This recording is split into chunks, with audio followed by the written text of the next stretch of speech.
Muy buenas tardes.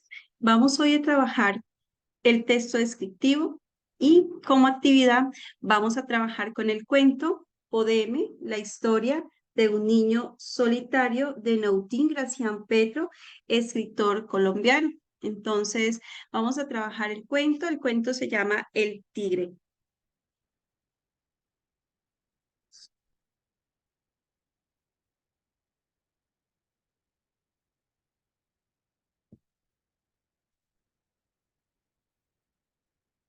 ¡Wea! ¡Wea!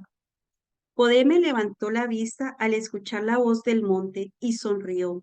Solo vio árboles cuyas frondosas copas lo topaban todo, pero supo que en realidad no eran voces de pájaros ni de fieras, ni de espantos ni de selva, sino de personas que andaban de cacería, y eso le gustó aunque muchas veces le habían dicho que parecía que le temieran la gente, en realidad Podeme sentía una sonrisa en todo el cuerpo cuando se encontraba cerca a un grupo de personas.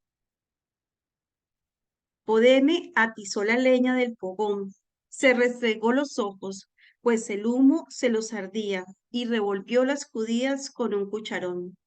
¡Wea, wea!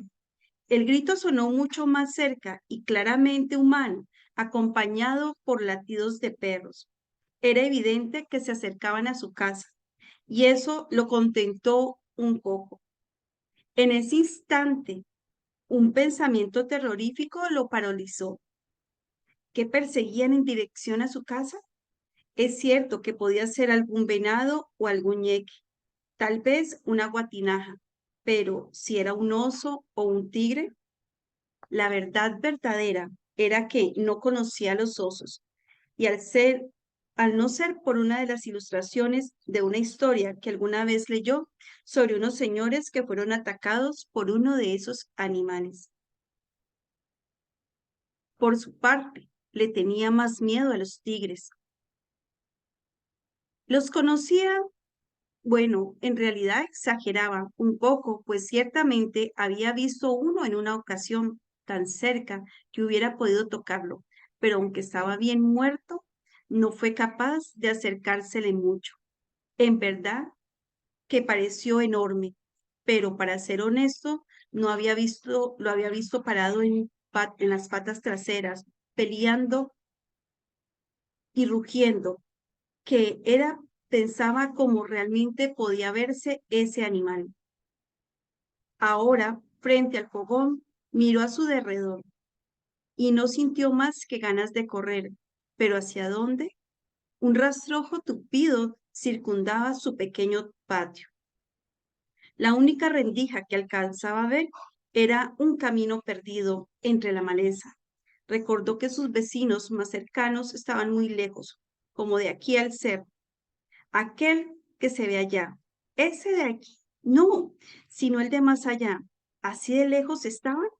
Oh, o sea que si corría hacia la casa más cercana, el tigre lo alcanzaría antes de llegar. Y como estaba tan flaco, los señores que lo perseguían ni siquiera se darían cuenta de que lo había devorado. Se encontraba en el gallinero entretechado con palmas para que los aguiluchos no se robaran los pollos, y cercado con varas larguísimas y estrechamente ligadas con bejucos para que no entraran las zorras ni se salieran las gallinas.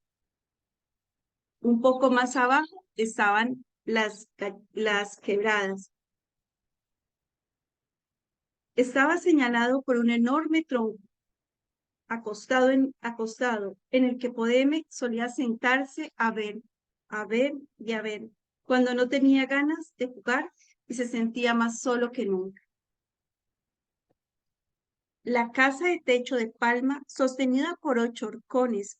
El papá hablaba de cercar medio rancho para que sirviera de alcoba, pero por ahora dormían en el zarzo, que era un desván construido con balas largas y nudosas, muy cerca del techo.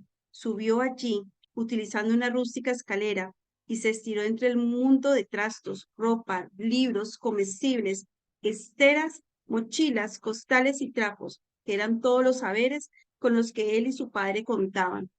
Trató de no respirar, pero sentía que temblaba y no podía contener los gimoteos que se convulsionaban dolorosamente en su garganta y en la boca del estómago.